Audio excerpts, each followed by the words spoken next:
Olá, meu nome é Erickson e sou pastor da Primeira Igreja Presbiteriana de Goiânia. A nossa devocional bíblica de hoje tem um tema: críticas dentro do casamento. O meu objetivo aqui será promover uma reflexão sobre o assunto e apresentar alguns conselhos que tanto podem prevenir quanto apontar o caminho para aqueles que estão sofrendo com críticas persistentes de seus cônjuges. E o texto que lerei da Palavra de Deus se encontra na Epístola de Tiago, capítulo 5, verso 9, que diz assim: Irmãos, não vos queixeis uns dos outros, para não serdes julgados. Eis que o juiz está às portas. À luz do retorno iminente do Senhor, Tiago novamente passou a corrigir o comportamento dos membros da igreja. Ele considerou que o mau uso das palavras causa muitos problemas nos relacionamentos. No capítulo 4, versos 1 a 3, os membros da igreja estavam debatendo uns com os outros como se estivessem numa guerra, enquanto aqui estavam reclamando uns dos outros. Brigas geralmente começam apenas como reclamações.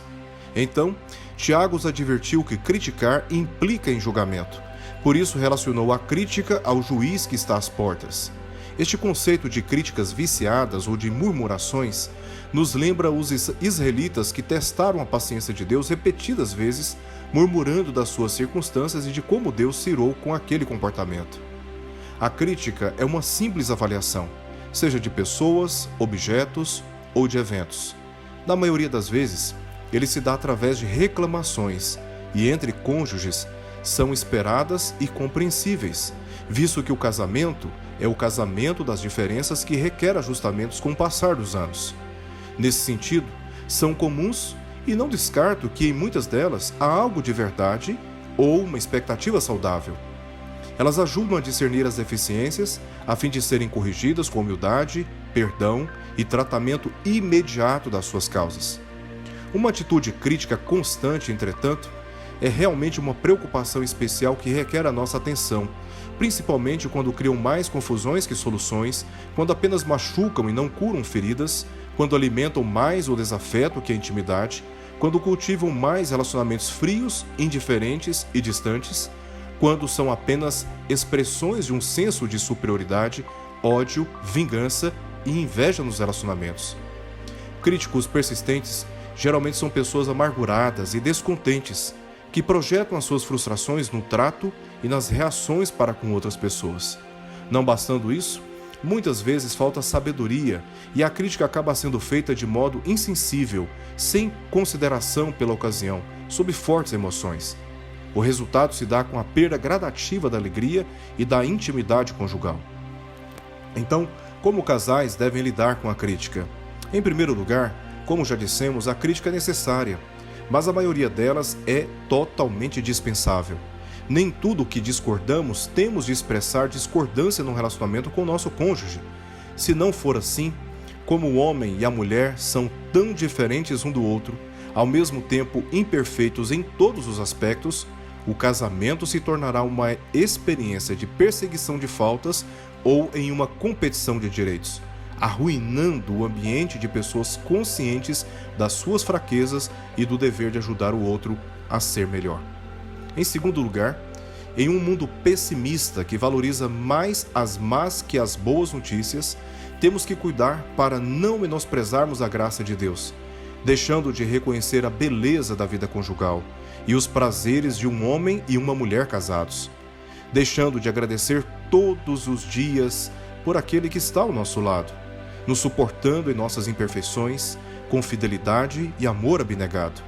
Precisamos aprender a agradecer mais que murmurar, a incentivar mais que desmotivar, a sacrificar nossos direitos e desejos por amor ao nosso cônjuge, a nos alegrar mais por aquilo que temos que nos entristecer por aquilo que não temos e talvez nunca teremos.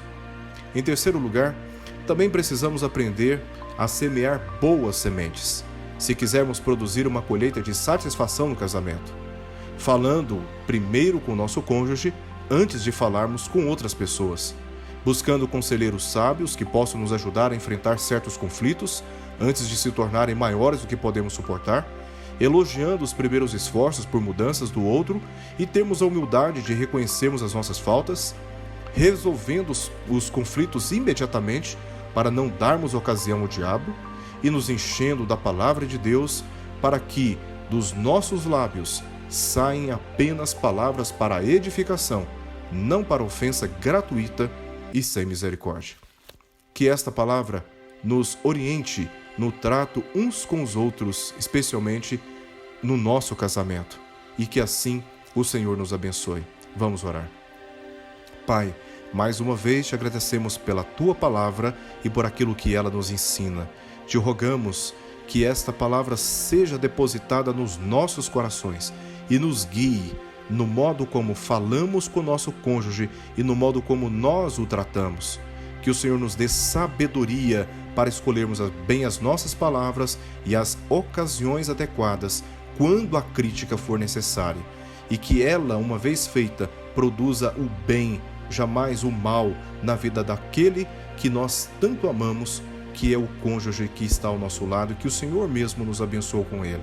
Te damos graças pelo nosso casamento e te rogamos por sabedoria no cuidado dele. Oramos assim, no nome de Jesus. Amém.